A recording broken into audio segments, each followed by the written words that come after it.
Yep, we're gonna jump into public comment on closed session items. At this time, the board will devote a total of up to 15 minutes for comments to the Board of Trustees. Regarding closed session agenda items, individuals will be limited to a 5-minute presentation. I do have one public comment card. And I'm gonna I can let him speak before I announce our closed session items, right? I'm sorry. Should I announce our closed session items before we go to public comment, or doesn't matter? Is it public comment on closed session items? It is. Yeah, I would announce them and then open, yeah. Raphael, I don't have, which topic specifically? I didn't know to narrow it down or anything. Is it on, so in closed session, we're gonna be going over pending litigation, conference with legal counsel, that's 5.1. 5.2, with respect to every item on business to be discussed in public closed session, it's public employee discipline, dismissal, release. And then 5.3, conference with labor negotiators, and 5.4, public employment. Does it fit into one of those?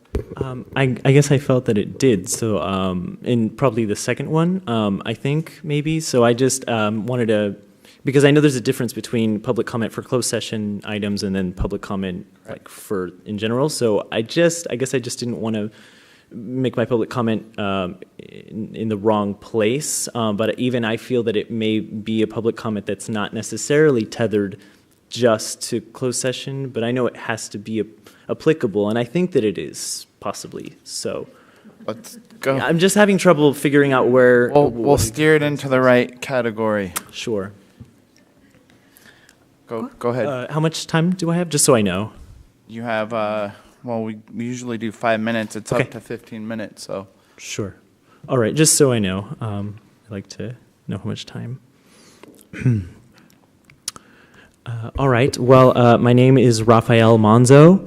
I am a student here at Napa Valley College. I've been a student here for many, many years. And I want to make a public comment that I think is applicable at this time. And that is, it's something that I've been wanting to say for a long time, and has everything to do with why I chose the paths that I did during my time here at the college. I just feel that it is very important that the college and the Board of Trustees and everyone on this campus uphold what our mission statement says we're going to do, and that includes really holding people accountable, our employees of all sorts on this campus, accountable should they become not not have integrity, I guess is what I'm trying to say, lose sight of their sense of integrity, lose their values, again, that are part of the mission statement: inclusivity, equity, respect for all students, respect for all people here on campus.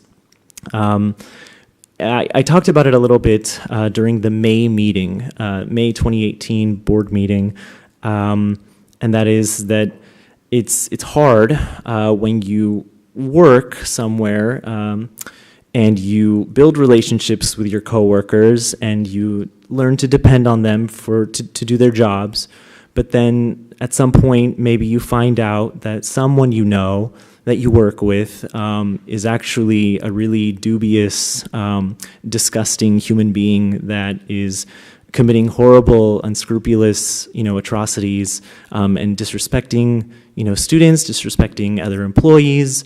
And it's hard to find that out about someone that I think I said, you break bread with these people. You were trying to build community. We're trying to have teamwork on this campus. So when you find out that somebody is less than dependable or less than honest or just basically someone who is really toxic to our students and our public and our employees, I think that it's really important that the college stand by its values, that it says it's going to uphold and bring these people to justice. I think that to not pursue bringing someone to justice and to defend perpetrators is a tradition that college institutions across the country just keep falling into. There's a documentary that our previous chief of police, Ken Arnold, brought to the campus. It's called The Hunting Ground. I don't know if you've seen it, but it's about how college institutions, universities, and private institutions and community colleges have a tradition, a history of protecting perpetrators and covering up heinous acts just so that they can keep this illusion that the college is perfect, that the college is a great place to be and that nothing bad happens here. But I've always believed that it's better to be honest and protect your students, stand by the victims, stand by the survivors. Once you find out that these things are happening, you've got to take action. You've got to do these things and bring these people to justice and, get them off of our campus. Why shouldn't we? Because it would cost money to go through a lawsuit. I mean, I think that investing in the protection of our students by way of getting rid of toxic individuals, toxic employees, these hypothetical toxic employees, I mean, it's just so important. And it's something that I've been wanting to say for a long time. And that assault is not the only bad thing that's worth firing someone for. There are people on this campus that just are very disrespectful. There's people who've been working here for many years, and over time in a job, it's human. Sometimes you become a little less polite, a little more irritable, but these things can escalate into very horrible levels. And there are some employees that I just think, our students have suffered enough, and the generations that come through here are all experiencing the same thing. They're all voicing the same concerns, or maybe they're not reporting because time and again, nobody's doing anything. So I just think that we shouldn't keep investing in people who come here, are horribly disrespectful and collect their paychecks. We shouldn't keep investing in that. I think that it's worth going through. If we have to do lawsuits, so be it. But I mean, if they were subject to an investigation, and a good one, that found them to be sustained, I think is the legal word for guilty. I mean, if they were found guilty by even one count, then why shouldn't we dismiss them? It's just so, there's so much more pain to be had for more students, more faculty, more staff by keeping these people around.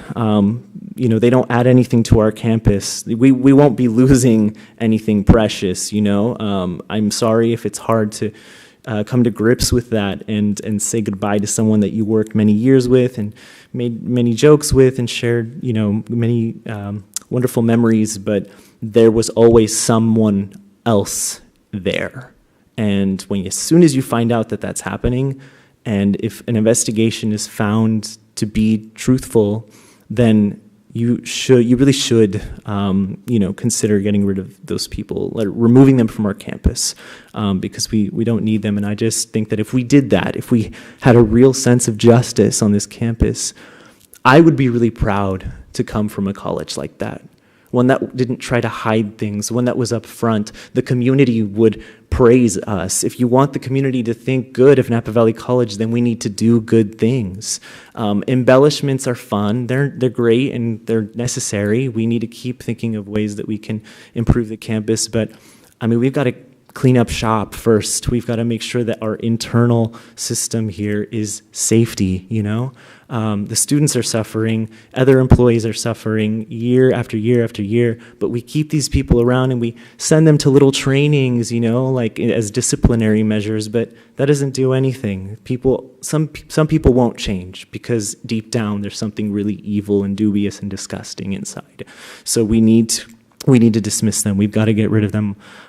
It is so worth it. I would be so proud if we were to champion students who are suffering horribly and their employees who are suffering horribly.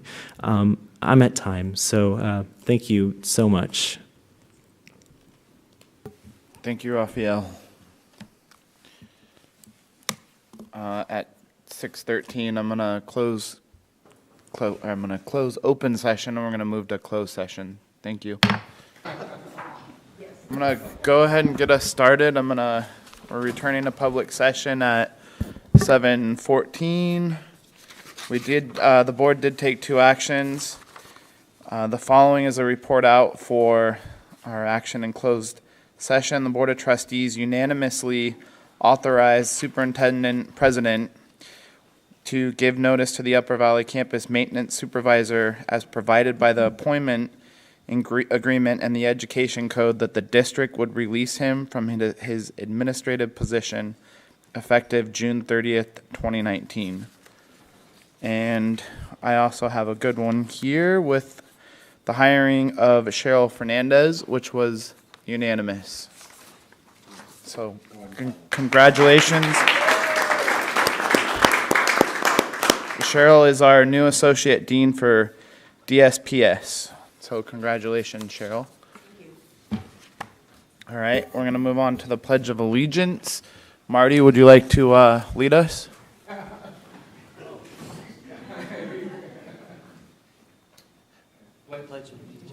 To the flag of the United States of America and to the republic for which it stands, one nation, under God, indivisible, with liberty and justice for all. Thank you, Marty. Any changes to the agenda? Catherine, no changes? No? So the adoption of the agenda is adopted. Going to move on to 7.1, public comment. Do I have any speaker cards? Speakers, I don't believe we have anybody for general, no. So at this time, the board will devote a total of up to 15 minutes for comments to the Board of Trustees regarding any subject not appearing as an agenda item for this meeting, but over which the board has jurisdiction. The public may ask the board to place an item related to the business of the district on a future board agenda. No action or discussion will occur at this time on such items. Individuals will be limited to a 5-minute presentation. And I don't have any speaker cards, so I'm going to open and close public comment. And we're going to move on to our new DSPS Associate Dean, Cheryl Fernandez. Does this work? First off, I want to thank everybody for the approval in my position. Thank you very much. And as you know, I'm the Associate Dean for DSPS, Disability Support Program and Services. And before we get started, I'd like to say that, our program is pretty well established in the community. We have approximately 520 credit students that we serve every semester for the past 3 semesters that we've noted, and approximately 280 students of non-credit. This includes our programs that we have in the community, Napa Valley Support Services, that works with our developmental students, developmental disability students, as well as intellectual disabilities, and PSI, Personnel Service Industry, and they work with developmental disabilities as well. The Napa Valley Support Services works with academics and gets them ready to, some of them, come into our program here at the college. Others have held jobs here. So it's a real vital program that has been developed. And so let me begin.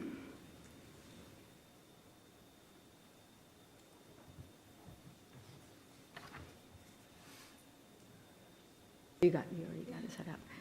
Okay, there we go. It's not showing.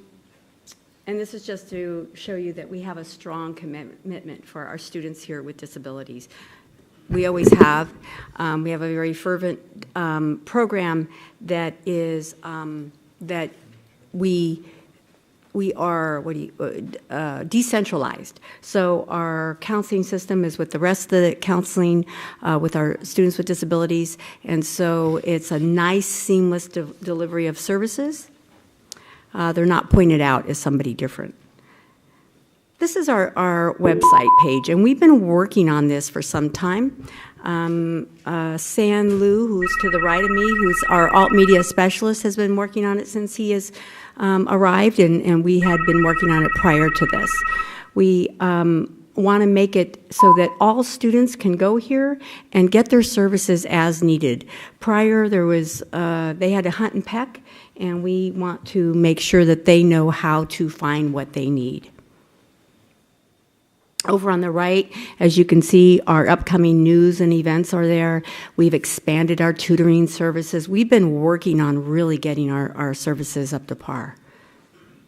This page here just is here because it's to show you that decisions are not made willy-nilly, so to speak. We have lots of federal law and state law that guides the policies and procedures for working with students with disabilities. And we must abide by those, and that includes our student services side of the house, the student affairs, as well as the academic affairs, so our faculty. And I've been doing a lot of in-service and flex day trainings to get our faculty up to par. The last 3 flex days I held on different topics. We had over 30 faculty there, and they were engaged, so it went quite well.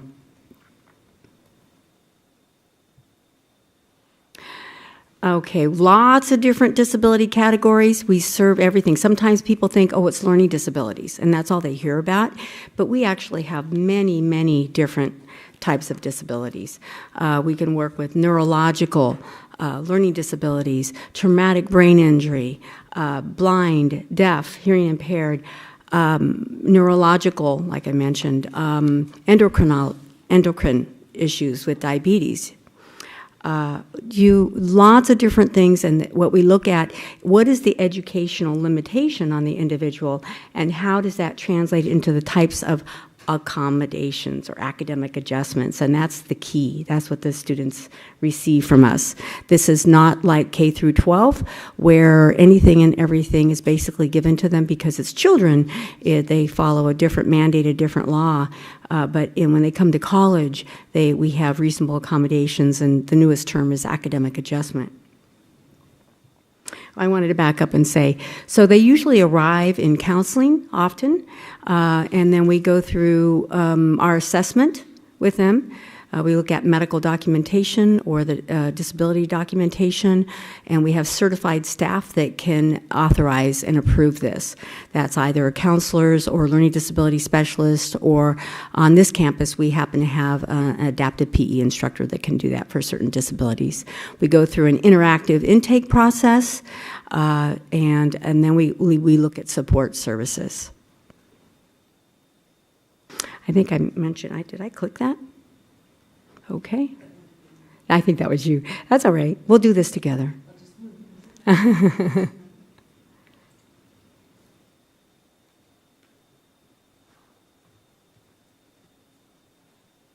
I don't think my button is letting me do this, so maybe it's controlled by, okay, here we go.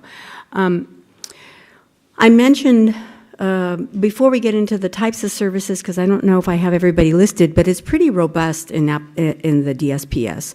We have counselors, we have alt media specialists, assistive technology, instructional assistants, learning disability specialist, and we want to even build that even more because we need it in our department. There's no other department on campus that handles the amount of students that we handle every semester. So we plan on hopefully building that. But with the services, as you can see, learning disability testing, tutoring support, we just expanded that. We never had on campus DSPS tutoring for DSPS students, so we got to expand that now. We have assistive technology, as I mentioned, to help with just different devices that they need to learn.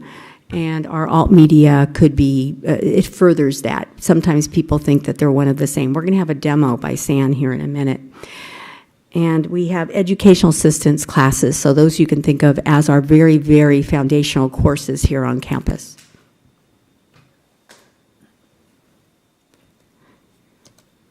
Whoop. Let's go back one. And this is just showing a few of the academic a few of the academic adjustments as we think of accommodations.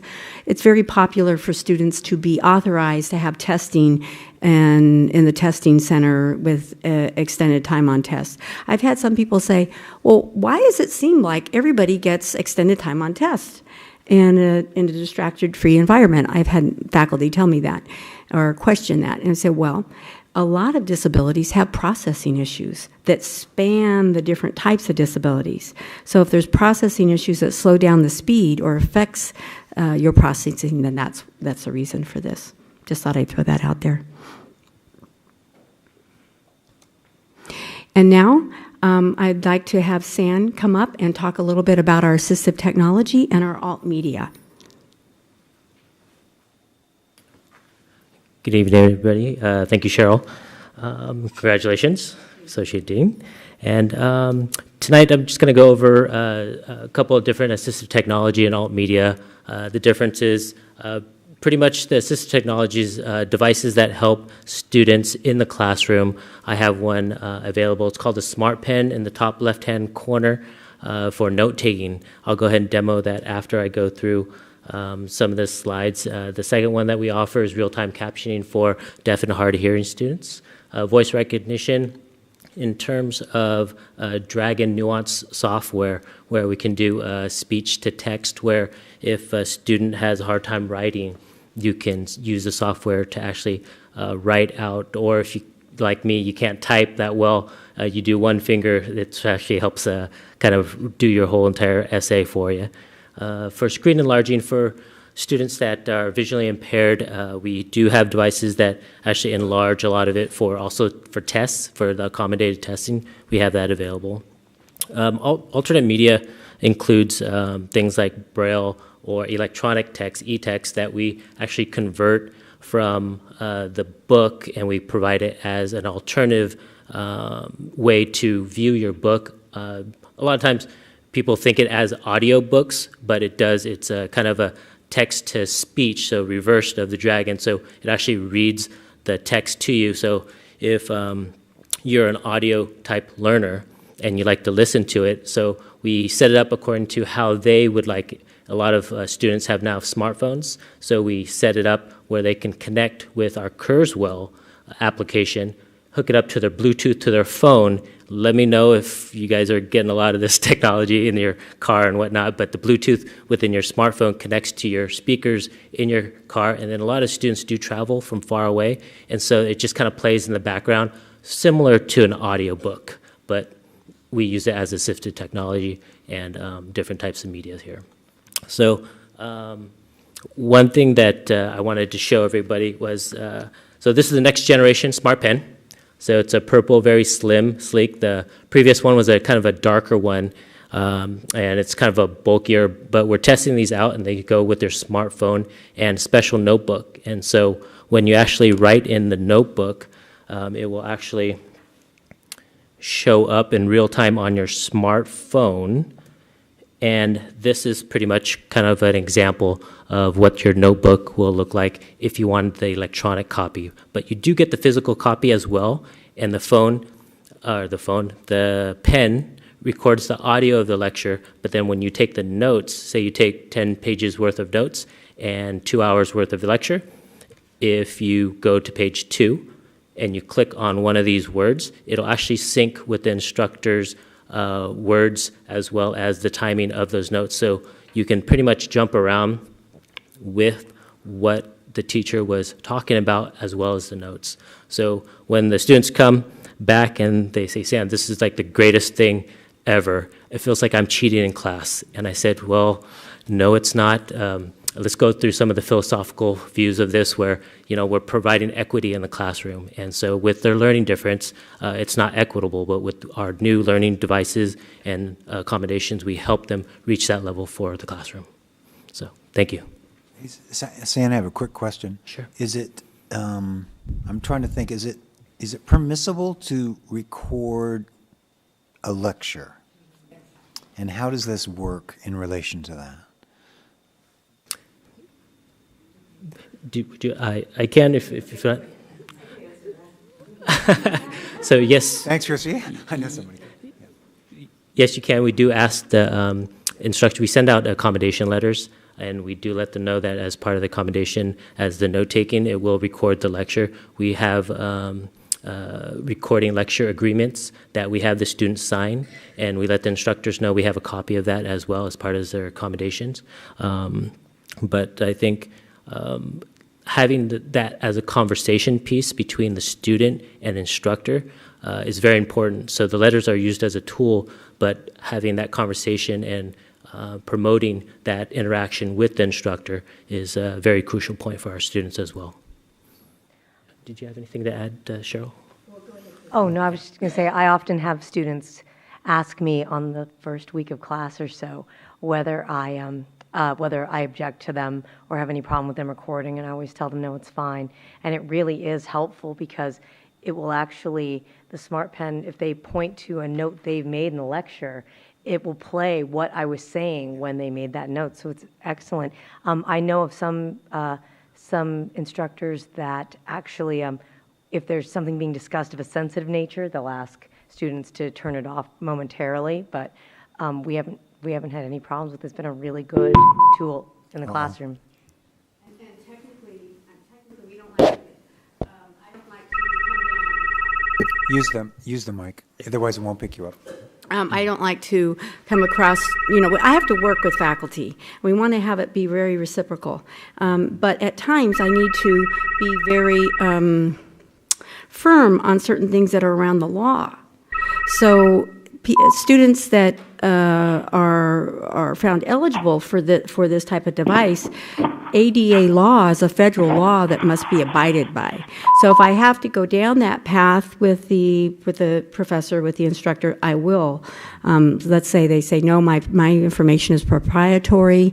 I don't want it. I don't want any of it recorded, or it's sensitive in nature. Say it's a sociology class. I'll talk with them and try to get them to understand how the accommodations are part of a federal law that must be abided by. Good, thank you. Sounds like it's obviously one of the touchier issues, but it sounds like you're addressing it. So, thank you, and I'll follow up a little bit. It's got me interested now. Sorry, the technical problems are just the actual real-time transcription crossover, I think, between transcribers back east. I believe that's what's going on, but at least I'm covering for you if it's not, right? So. Jeff, do you need a minute back there? No, he's busy. Yeah. Does any questions for Cheryl or San from the board? Yes, I have a question. One, congratulations again, Cheryl. In your mission statement, it says all of the programs and services of Napa Valley College, and the ADA Act says reasonable accommodations, and we're quite confident that that all services are available? Mm-hmm.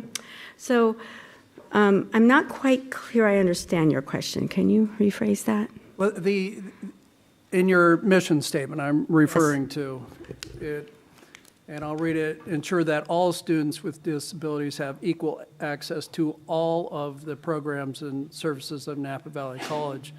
The ADA Act seems to be a little more limiting. It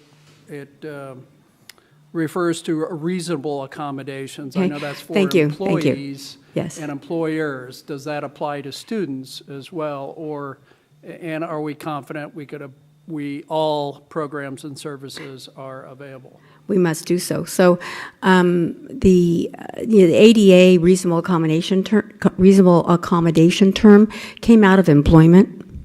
So at the colleges will say accommodations, or they'll say they might say reasonable accommodations, but that's an employment term. Yes, yes. Yeah. And so there's not just ADA that governs us at the college. You have the Rehabilitation Act, 504 from 1973, the Rehabilitation Act that governs all programs and services that receive federal funding must be accessible to students with disabilities. We have Section 508 of the Rehabilitation Act, which governs the electronic information, IT technology, electronic information. So all of the campus technology that we have on our website and all the access that we provide, theoretically, we should have that accessible to individuals that are blind under the 508. Does that exist today? That does not exist totally today. But we had somebody that is very stellar in her field and came out and did an assessment. Her name is Geyer Dietrich, and presented to Cabinet about how things could be improved at Napa Valley College, and there was some forethought that we might want to do that. Along with that, then we have the ADA. We have the amendment to the ADA of 2008. A lot more flexibility to students with disabilities with the amendment. So I think I mentioned it earlier, but it's a lot more interaction with the student based on their interplay and how they feel their disability affects them. That can be taken into consideration. Prior to 2008, it couldn't. You have to take all of these things into consideration when you're working with a student, along with Title V. Title V is another big one. That's our educational code, and that's where they tend to use academic adjustment is used a lot in that title. And again, Title V, often educational code will reflect the 2008 ADA amendment. They did a modification of the 2005 about 5 years ago. They started working on that. It hadn't been touched for over 30 years. So the goal is that if there's a program that they're not getting accessibility with, they contact us. If it's a program on campus, they're going to go to theater and they're just going to see a theater show. It's the college's, and say the person is deaf and they want an interpreter. Technically, it's the college's responsibility, not DSPS, to provide that. In the past, I know my predecessors have worked, we worked together, and I have too on a couple occasions where I will provide the agency so that you know we could collaborate and I can help you with that.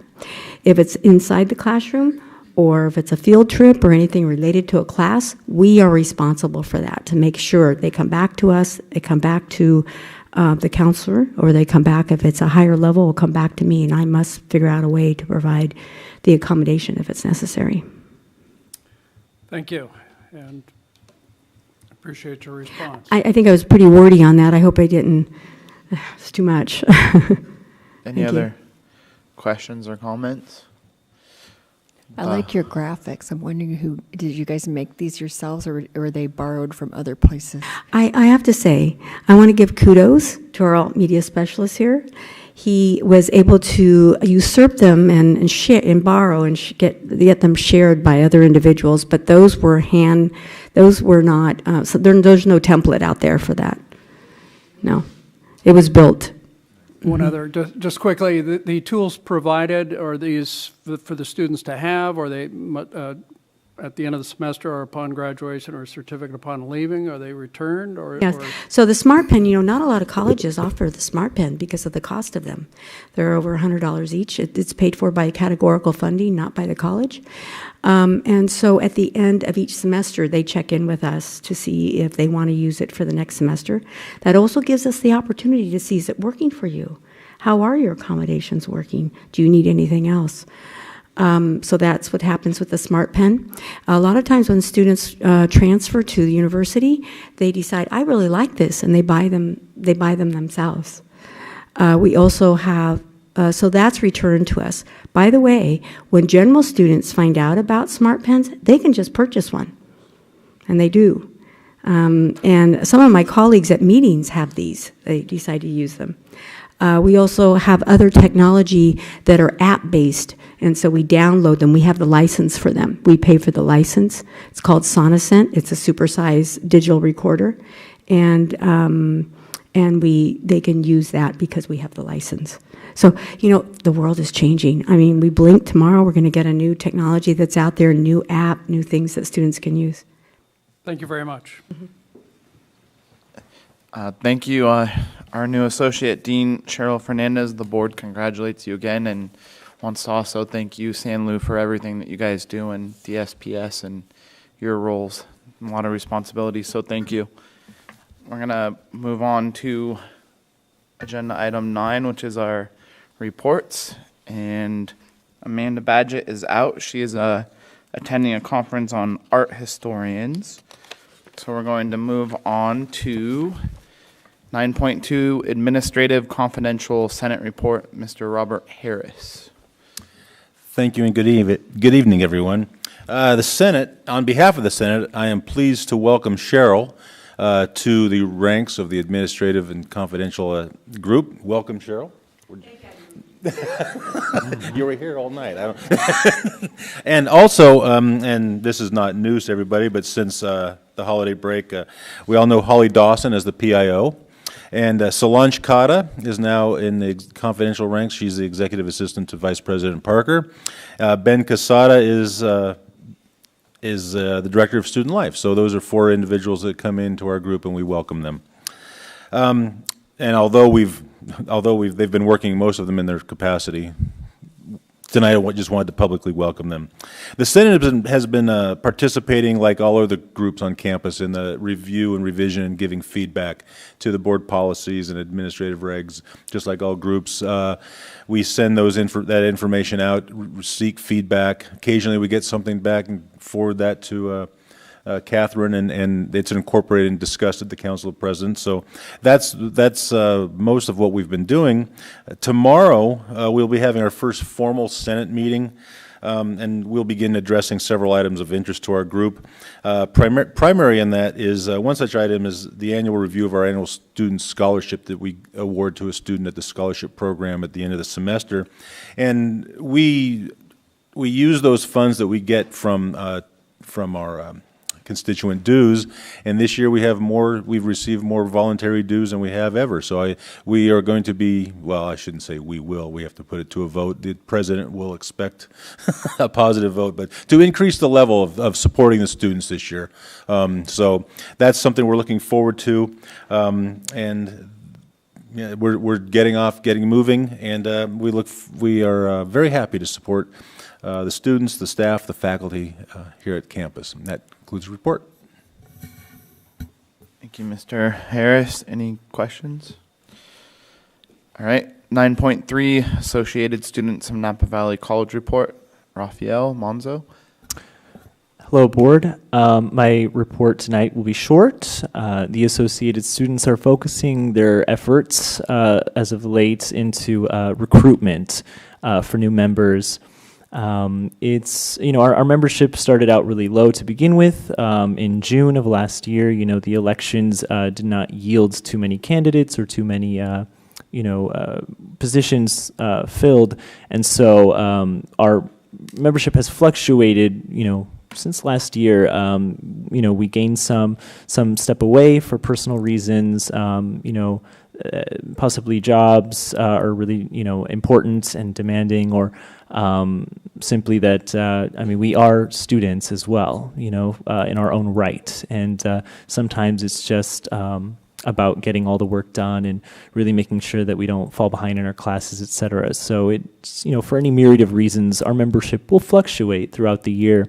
And though it is February and the next elections are coming soon, and then the academic year will be over, it's definitely not one of our practices to be defeatist and think that, well, the year's almost over, so why bother, right? We're definitely still recruiting. That's still very much important to us, and our board can only function better with a bigger team, and that's been proven over the years. There have been some semesters and some academic years when the ASMVC board has been quite large. So that's definitely what we're up to these days, is just focusing on that internal piece of building our membership, building our team. Yeah, that's pretty much what we're up to this month. Mm-hmm. Thank you, Raphael. I hope you guys get some good qualified students. Any questions for ASNVC? All right, 9.4, Classified Association Report. I do not see Jan Chard. So we're going to move on to Classified Senate Report. I do see Mr. Martin Shoemaker. Yeah, it's pretty light. I want to thank the board for pushing the data, giving us tomorrow. It's been a lot of fun. I appreciate that. Thank you. Thank you. It wasn't just mine. So, thank you, Mr. Shoemaker. Faculty Association Report, Christy Iwamoto. I don't have much to report. Negotiations are, as always, ongoing. We're approaching sort of having discussions on what we're going to be opening up for the next year. And just want to let you know that last weekend I attended the Community College Association Winter Conference in San Diego. Got a bunch of statewide union news with all the activity happening and at UTLA and in Oakland, just sort of hearing what the big news is up and down the state. And we also will be attending the Time to Thrive conference this weekend in Anaheim, which will be a great conference. It's a national conference that our union members get a discount to go to, which talks about supporting LGBT students. So I'm really excited about that. It's the first time I've ever been able to attend with my union board, so it'll be really fun. And otherwise, not much news happening on this front. Thank you, Christy. Any questions? Seeing none, that goes to you, Mr. Dr. Kraft. Just a couple updates. Eric, I didn't receive anything yet from you, so you may want to share something. If not, we can do that. But thank you to the Academic Senate for inviting me to come and speak on housing. We spent about 25 minutes in Q&A, and it was a good time kind of bringing the faculty at large up to where we are, kind of filling in on the DCMP and the housing the piece. I found them to be very receptive to the process, and I think they fully understand where we're at.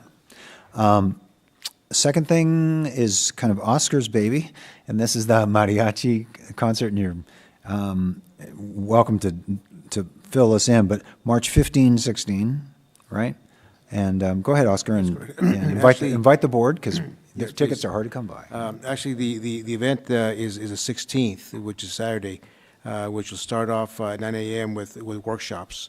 And so currently we have about 102 people who have signed up for the workshops. Oddly enough, we have a group of 40 coming from Oxnard. And we have about 10 individuals here from Napa County, so we hope to get that number a bit higher. And then in the evening, what's going to happen is that those who are involved in the workshops for that morning and afternoon, they will practice one or two songs, which will be the opening act for the concert at 7 o'clock. So that's very exciting. The Friday piece is something that the city of St. Helena, through its new mayor, Jeff Ellsworth, had asked about the possibility of having one of the groups play in St. Helena for the community there. And so we're able to get the one group that's a high school group coming from Wenatchee High School, which is in Washington State, and they've agreed to perform for about an hour or so there in St. Helena at the elementary school there. And in exchange for that, the city of St. Helena donated $1,000 towards expenses for this two-day event. Nice. But yes, of course, we invite all the board members. I think Dr. Kraft was going to offer them 1 or 2 tickets each, as well as VIP seating, of course. So let us know if you're interested, or if you don't have your tickets yet, because we sold out at 1,000 folks. We had first set the limit at 800, and we reached that in like less than 3 weeks, which is amazing. And so we added 200 more seats or more tickets. So we're at 1,000. We're pretty much sold out at this point. So any extra folks will be VIP, courtesy of Dr. Kraft. We talked about 2, but he's already negotiated that down to 1 or 2 now, right? Yeah, so I don't know. So at board, if you're interested, let me know, and we'll figure that out. Should be a great high-energy time, right? And let me see. Just a couple things on the Napa Valley College Foundation. This is the time of year when they do their annual drive. They raised so far on the first count about 75,000 from, that giving comes from people who are annualized givers, from faculty and staff and administrators, and I thank all of those folks as well. And maybe some of you board members as well donate to that. They are also, the President's Office, I'm an ad hoc member, as you know, of the committee, and also the President's Office is helping the foundation work on their new strategic plan, long-term, kind of rebooting it, if you will.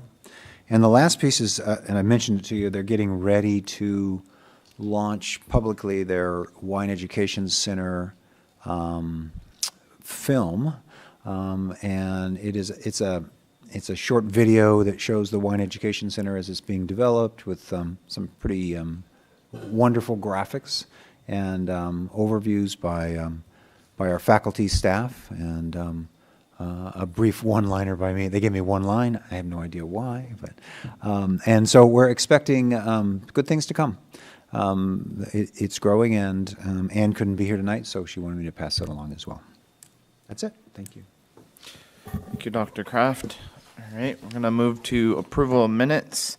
10.1, this is the minutes of our last regular board meeting on the 17th of January.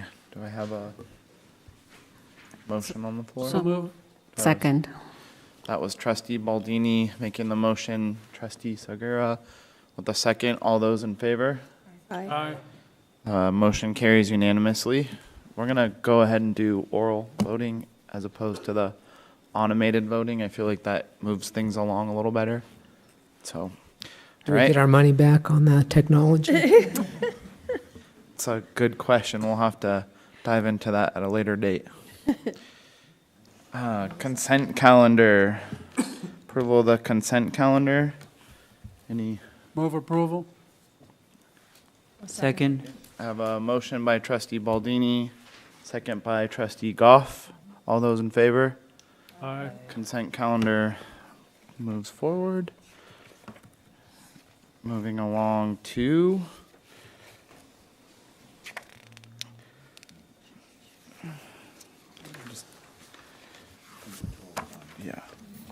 You're at item 12.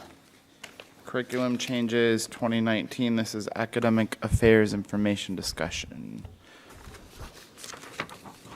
Who's presenting? Okay. Yeah, so I did want to point out a couple of things that we have on the curriculum approval packet tonight. So you see these almost every month. We have curriculum as an ongoing process here at the college, and we bring packet to you nearly every month that you meet.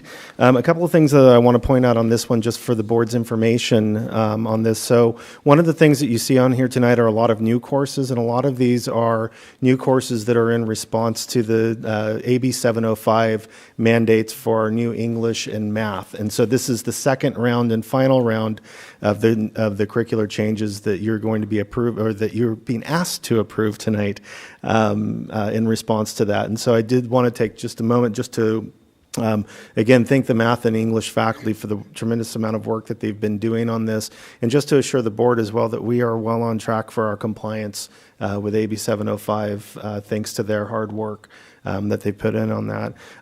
Secondly, two other things that I want to point out on tonight's agenda too, or on tonight's packet as well. We have two new courses in non-credit that are focused on elder care. So our career education division has been in conversation with a community group here for the last year or so, discussing options for education that address the need for training folks to work in elder care field here in Napa. And so these are non-credit courses that we're bringing through that are addressing that need in concert with those community members. And there's more discussion to be had on that coming, but these are also being put up for approval here tonight. And then finally, as well, I want to note a couple of other courses that are new that are on here are LGBT courses in transgender identities and issues, and then also in AIDS in the LGBT community and beyond. These are courses that are folding into the program that you approved at the December board meeting, our LGBT Education Associate's degree. This is cutting-edge edge stuff in higher education. This is an emerging field in higher education, and Napa Valley College is way out on the cutting edge of what's happening in higher education in these areas. And I'm really, really proud of the work that our college has done on this. And so with what's being submitted to you here for approval tonight, you've got some very, very innovative and progressive curriculum across the board here with this, and you've got tremendous faculty that are doing this work and submitting this up to you every month. Thank you. Move approval? Second. I have a question, sorry. I have a motion for approval by trustee Baker and a second by trustee Goff. It's open for discussion. Sure, thank you. Just touch bases on 120, on the top, English 120A and 120B. Yeah. I mean, looking at as a student, I mean, what's the difference between both of them? And looking at them as a student, I would see, more units I would have to take. Yeah. So this is freshman composition. So the standard course for this at the college is English 120. And Christy can throw things at me or correct me if I say anything that's incorrect here, as she is a member of the English department here at the college. 120A and 120B are a stretch version of that 120 course. This would be an option for students. This wouldn't be a requirement. There are some students, particularly that are involved in our learning communities for Puente, in particular, that this course is designed for, where they go through as a cohort, linked to a counseling course and with different services that are wrapped around the educational experience. And these are designed as a year-long program. This is an option that we will then be able to have for students that want to engage in and be part of that year-long option for doing the 120 course. So it's just another flavor of the same thing that's a few more credits than the standard 120, but it has some additional supports built into it. So it's a little bit different than the 120 because of those additional supports. Was that? Yeah, I got it right. So the prerequisites for, let's say 125, 121 would remain 120. This would be as option. Yeah. So a student completing this course. So if a student comes through and completes through the 120B, that would also serve as the prerequisite for those higher level English courses. So either the regular 120 or the AB option taken together would also suffice to satisfy that prerequisite. Thank you. Yeah. I have a question as well. I apologize if I'm the only one in the room that doesn't know this. It's been quite a while since I was in college. Could you explain, I'm worried, I know AB 705 is really on your mind and everybody else's. And so when I look at the new courses and there's a course that's Math 83, is that a college course? Because the numbers usually correspond to, where you are in college and all that. So could you explain that to me? I can give you the brief on our numbering system, actually. Thank yeah, you. so I've probably never said this out loud to the entire board, so I can educate all of you on this one here. So anything below 90 is considered a basic skills course here at the college. And is that for college credit as well, even if it's So, basic skills? so it is college credit, however, it's not degree applicable. So anything below 90 cannot be applied to an associate's degree. Between 90 and 100, those are degree applicable courses, but they are not transferable to a four-year institution. And then anything 100 and above is both degree applicable and transferable. The new courses that you're seeing here are the support courses that are going to be the co-requisites with the transferable or the transfer level math courses. Okay. So in they'll be both taken at the cases, same those time? are... They'll be Pardon? taken at the same time? Yeah. Okay. So they would be That's taking what- those in support of the parent course, depending on the particular GPA bracket they're falling into. Yeah. Gotcha. I knew there was something like that in the works, but I wanted to make sure I had it down. Thank you so much. Any other questions, discussion? Call the question. All those in favor? Aye. Aye. Catherine, did you get the motion Yes, and I second? did, thank you. Okay, 12.2, this is our 2019 to 2020 academic calendar. Do I have a motion? Move approval? Second. I have a motion for approval by trustee Baker and a second by student trustee Kawaja. All those in favor? Aye. Motion carries unanimously. 12.3, this is faculty sabbatical request for... Oh, my computer just...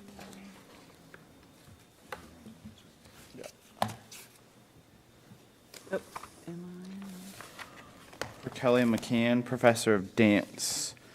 Do I have any? Move approval? We're going to do both of them. Does your motion still carry for Yes. both? Yes, it does. Do I have a second? I'll second. So the motion has been made by trustee Baldini, seconded by trustee Goff. Call the question. All those in favor? Aye. Aye. Motion carries unanimously. Get it, Catherine? Got it. Thank Okay. you. Moving on to administrative services.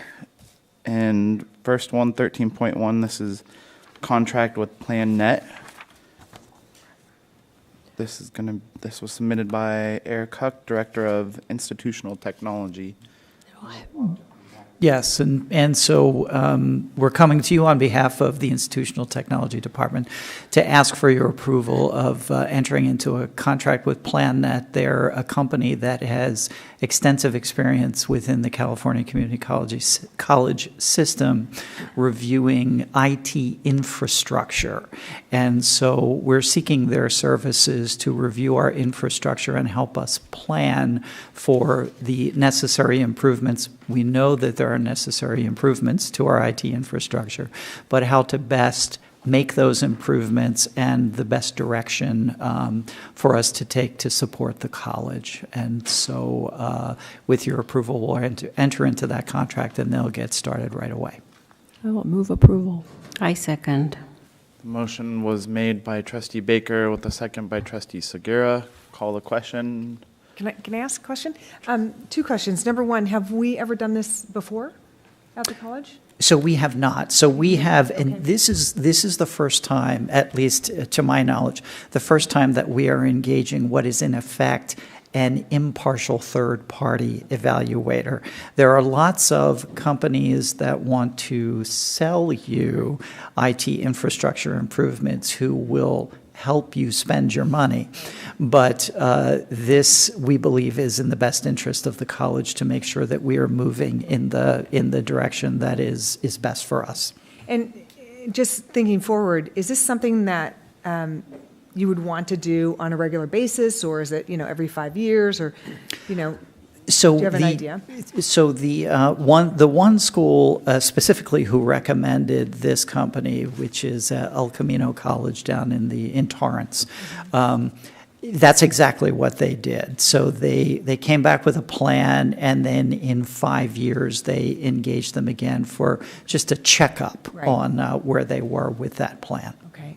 And I would assume that when you talked to that college, that they told you they probably saved money in the long run? Yes. By spending this money now? Okay. Yes. That's what I thought. Thank you.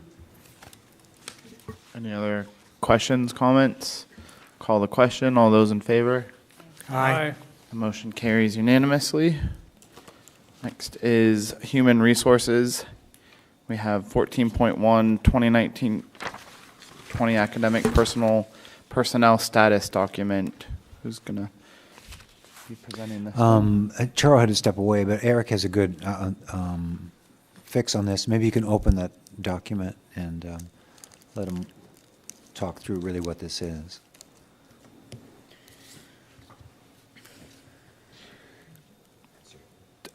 Go for it. Yeah, so the document that you have here in front of you tonight is the approval for you on the contract faculty in particular that are in their contract status that is pre-tenured status, and the recommendations for moving them into their next level of contract status. So contract status 2, 3, and then contract status 3 is broken up into year 1 and year 2. So you can see that. The thing that I'd like to point out, though, is under the regular status, there are several names that have a bullet next to them. Those are the faculty that are finishing their fourth year right now. So that is contract 3, year 2. These are the faculty that we will be celebrating later on this year for achieving tenure status. So that we'll be coming back to them to do the appropriate recognition for that. But this is the document that you approved in February that moves them forward to that tenured status. So that would be the major thing that I would point out on this particular document that we're looking at. and it's a large group that's going to be coming forward for tenure status. We'll get an extra large cake. Yeah. Exactly. Do I have a motion? So move. Trustee Rios has moved for approval. Do I Second. have- Student trustee has seconded, sorry. Call the question. All those in favor? Aye. Motion carries unanimously. Thank you. All right, we're moving now. Student affairs, 15.1, approval of special privileges for non-resident tuition fee rate waiver. Who's, I think we would look for a motion, and if the board would like more information, Oscar can address that. do I have a motion? So moved. Trustee Segura has motion. Second. Trustee, I do have it's more of a general question as opposed to these two specifically. But I assume there's some kind of investigation that's done when these requests come in. Just something that crossed my mind is not that I see that we have a problem, but, out of district students who say, oh, well, I'll go there and then apply for, tuition waiver. So I'm just wondering, what kind of process that actually is followed to. Very good point. Actually, all the students who make this request must meet with me. At that point, then I do the investigation. I ask them what exactly is a hardship that's occurred since you arrived here that keeps you from paying your fees that you owe. And a hardship, economically, is sort of like the key element. So you have individuals who for example, came to here Napa College to study or to play sports, what have you, and something happened back home with their parents, with their family life, that then does not allow the family to assist with their expenses as they had thought originally. So that's how it's worked, it's processed. But again, they must be with me, and I ask you for documentation. I ask for statements from themselves, as well as in many cases from their parents, to justify or to provide the evidence for the hardship. And I've gone as far as actually asking for legal documents, just so that in case of an audit, I have my documentation all in order.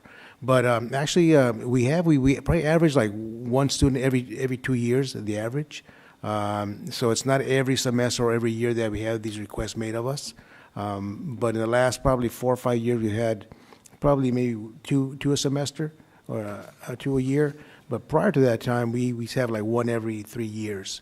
So some students find out about this service through their colleagues or through the instructors or through some staff with student affairs. And so it's not automatic, okay, that's for darn sure. It's not automatic. There's been several that have denied, and actually that recommended to Dr. Kraft not to approve. So it's not automatic. It's got to be well documented, and a hardship of economic nature must be in place. Thank you. I didn't mean to imply that it would have been automatic, but I knew there was a process, but I didn't think we knew what that was. Thank you. I had a motion by Trustee Segura and a second by Trustee Baker. Do you guys mind if we do 15.1 and 15.2? Not at all. I'm okay with that. Okay. So I'm going to call the question. All those in favor? Aye. Aye. Motion carries unanimously. Moving on to general information discussion items. I'm not seeing anything up here. So board policy review and adoption. This is item 17.1. Excuse me, this is first reading right now. This is just Right. for review. So most of this would be if the board read and then had some comment. Do you guys, so this is BP 3505 Emergency Response Plan. Did you guys all look at it? Do we have any questions, discussions on it? Everybody? A comment, just generally, Kyle. Just for me, I'm just being a new board member. It'd be very helpful to know really where. I know that the policies go through a certain procedure and go and bounce off different constituencies, and everybody gives their feedback. But it'd be nice to know really where did this come from? Why was this particular policy addressed and felt that it was need to be addressed? So and what are we trying to achieve by the policy. So I think, I'm not asking for a whole essay or anything like that, but just maybe a paragraph or two would be very helpful. Okay. Anyone want to answer that now?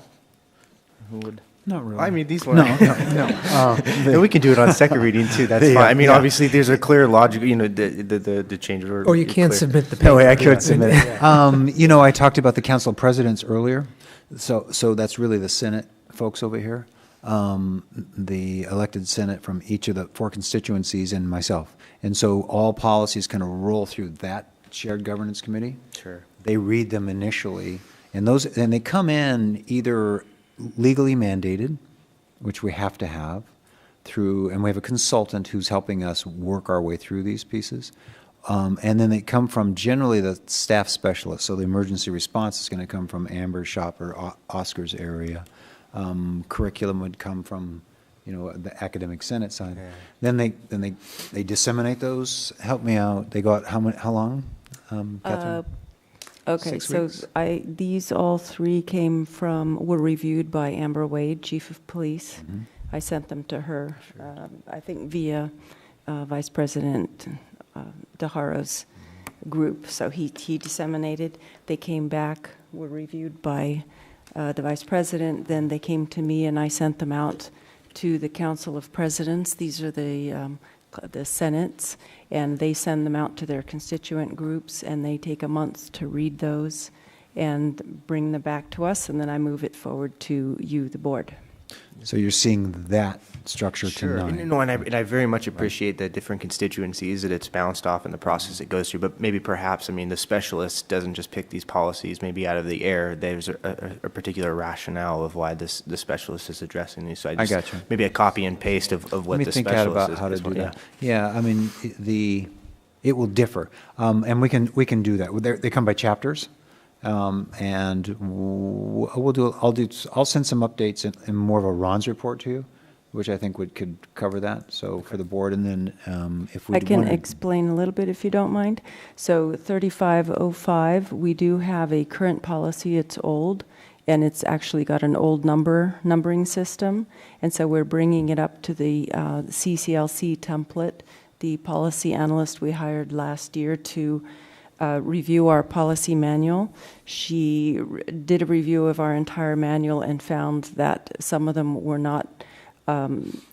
She's just bringing them up to be current with the CCLC templates. They have a policy and procedure service that we subscribe to.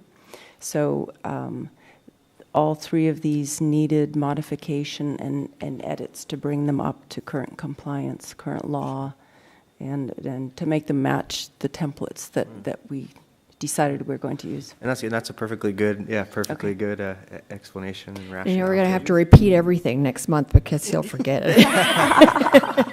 Were you, Trustee Dodd, were you looking for like the origin of them? Is it like out of state law or? Exactly, yeah, and if it's a state law, that's a particularly good Okay. purpose, yeah. That's exactly. So maybe we could do a deeper dive into that. next easy time. to do. It's a shallow dive, it's really. Yeah, I'm happy to include I was just gonna remark really quickly on the emergency response plan. Amber had to go through all of these, but she has quite a leg up because the response plan that Chief Arnold put together is probably the best I've ever seen.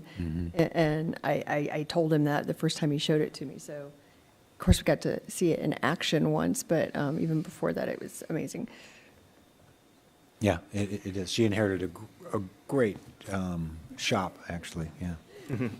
Since we're moving, I just want to get your guys' feedback. Does everyone feel good with the way the agenda is set up right now? I mean, we don't have to pull through and report on each one unless someone does want to. I mean, we can do them in chunks. We just slow it down a little bit, yeah. Sometimes we're moving is faster than I can keep up sometimes, so just want to make sure everybody feels good, so. And this is info only, this one. Okay. So do we want to look at any of these other BPs right now individually? Are we good to move on? Okay. All right, board reports. So standing committee and other appointment reports, 18.1. This is District Auxiliary Service Foundation Board of Directors did not meet. We are meeting soon. Viticulture Foundation Board of Directors, Trustee Segura. I believe we're meeting on the 19th. And Trustee Baldini, you can jump in on that one too. That's correct, that is the 19th, yes, Okay. 5 PM. I don't believe the Legislative Affairs Committee has met yet. Have you guys? Of not, and are these the correct people? Yes. I'm gonna jump. Yeah, I Do you thought- want I to do thought- it? Because I, Last month? yes. So that is a correction. We did talk, so Trustee Goff, and I'll stay on that one as well. So it could be the three of us with I'm good. Husefa. Thank you. Did, Trustee Baker, did you get that email I forwarded you on that piece of ledge? I did. Okay, yes. thank you. Right, Audit and Finance Committee, that was last month. We just met We just recently. reported last. We had fun, bouncing back and forth who got to. It was hard move making in second. decisions. Both of the items that we approved or moved forward for board approval went through with consent, so there you go.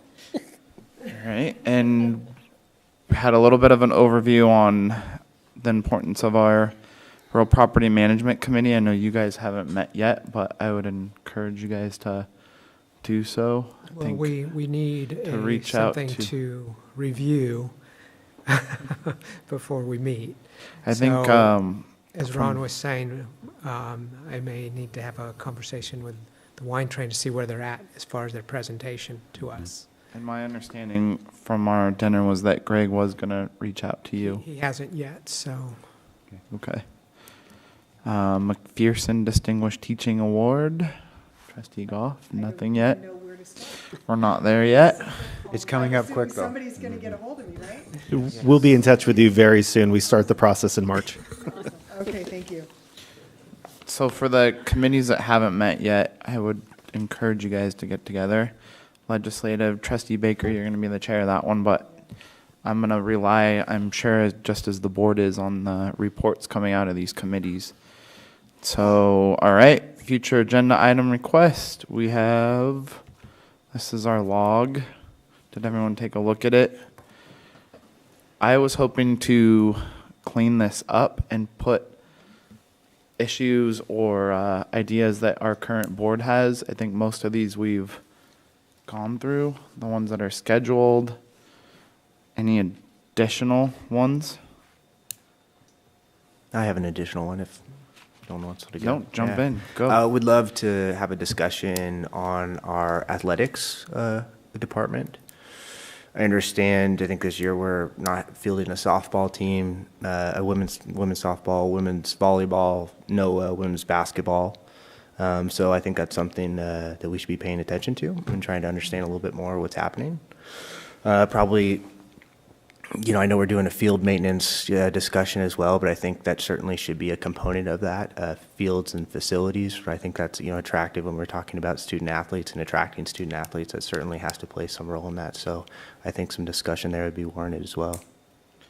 Maybe even seeing what the current budget is and what we're looking at for the different programs, and why is there a lack of women players for the sports that are offered. So I'll work, and Bob is the relevant dean for that area, so I'll meet with Bob and Eric, and we can pull together a presentation for you that highlights the sports and all the activities that we're doing, opportunities. Trustee Dodd, just for clarification, we did field a volleyball team. Okay. Good to know. Good to know. I have It's quick, just ask, and it happens. I don't have something new, but as the earlier discussion on the master plan and facilities brought up some questions in my mind, and I'm looking at the items here, and it's actually related to the field maintenance and partly to what Trustee Dodd just brought up. And when we were having that discussion earlier, I was thinking, well, the fields are really a part of the instructor's curriculum, are they not? Mm-hmm. Just like classrooms are to other, academic instructors. Mm-hmm. And it seems to me that there's a lack or a of equity, if you might say, in that their facilities, it seems like we're not maintaining their facilities like we're trying to do with the academics. And I think there's some equity there that needs to be addressed. Good. I think it's the same issue, right? We're talking about the same. Right, that's okay, what I'm saying. fine. I think this is So all we can related. absolutely point out, and this gets in a little, so we'll add this whole sports fields and agenda and point out the issues surrounding that and our schedule maintenance of those, and we can get to it exactly. Yeah. Great, thank Perfect. We'll just go You down got that, this thing. Catherine? You got it pretty, okay. Got it, thank you. Trustee Goff, we'll just go down the row here. Oh, I don't have anything we're on the agenda. Okay. I don't have anything, thank you. Trustee Segura. I'm cool for now. Kusefa. I'm good. I just, I would like to see how the board can support SNVC. I would definitely like the board to see how we can work with that. Okay. Yeah. I Trustee. think I've already piled on. quite There a you bit, go. so Yeah, I that see is- your name's on there. Yes. well, that's- Trustee Baker. I don't have anything really as an agenda item, but there were a couple of things that popped up in that, in the document that, Master plan. the master plan document that was like, what's going on with that? It was, so somebody brought it up a couple of years ago, so it might be, maybe I'll go through and highlight some things. Yeah, you can come back with me. Okay. Yeah, and if anything comes up after the meeting, let me or Dr. Kraft know. Yeah, and I would say, if I can, I mean, if those things that are personal interest to you, that if it's certainly something that we should be talking about as a group, great. But if it's something I can answer for you directly, in more depth, then let me take a shot at that. And if we feel it's worthy of the board meeting itself, that's great. And I'm not talking about the sports necessarily. I think that's a good one. I feel like a lot of it really is just going to come under our campus master planning, so. All right, so we're going to close that. I'm going to jump back over here. Okay, 18.3, trustee and board chair reports. We'll start over here with trustee Husefa. Sure. Not much to report, but I'll start with the NVC Leadership Academy. We just started. It's a wonderful start. I feel like it's worth the time and resources, and it's definitely should continue for successive generations. Then we have a proposal due in ASNVC that will generate increase interest for students to come into ASNVC. Have a communication, fill that gap between ASNVC and the student body, and let them know that we're here for them. And then we successfully completed our wildfire study in Napa County with the help of UC Davis, and now we're going to Paradise because of the recent wildfires. Yeah, I think that's it. Just classes start. It's a brand new start. One of my teachers here, Christy Iwamoto. Would I say Professor Iwamoto? I'm looking forward to it. I think that ends my report. Thank you. Trustee Maldini. I may be absent for the March 14 meeting. I don't know at this time, and I may request a remote if that's at all possible. Okay. Trustee Baker. Not a lot to report. I, of course, went to the conference that we all went to, and then I was able to go to the first part of the MLK program that was at the PAC on Martin Luther King Day, and it was really good. So I'm really glad that we get to do those kinds of things for our community. Trustee Dodd. Trustee Rios. No report. Trustee Goff. I just wanted to say how much I enjoyed the conference. I really felt like it was very worthwhile attending. I have been asked by multiple people in American Canyon how it is going, and they laugh at me. But I look forward in the next year to hopefully introducing some of you to some of them down there. So you will be getting invitations to maybe join us in some of our community events as well. Thank you. Look forward to it. Trustee Segura. Conference, it was good. It was different this year in that there was a lot of interaction with presenters and the attendees. It wasn't just like, let's go through the slides and then have a Q&A session. It was very well put together. Attended the inclusivity session, which there's time and it's challenging. So it was very interesting to see all that. And attended the open house for Thompson, Dodd, and Aguiar Curry. Yeah, so it was very well attended. Good to see all those people, and that's it. Thank you. I attended the conference as well. It was good to have everybody up there from the board and get to be out of the boardroom and have dinner and kind of get to know each other outside of this room. Looking forward to working with everybody in here. Thank you, everybody, for your reports and time. And we'll move on to another hour of closed session. Kind of didn't get the response I was hoping for. Announcement of future meetings. So our next meeting is March 14th. That'll be our regular meeting. And I'm going to adjourn us at 8:24.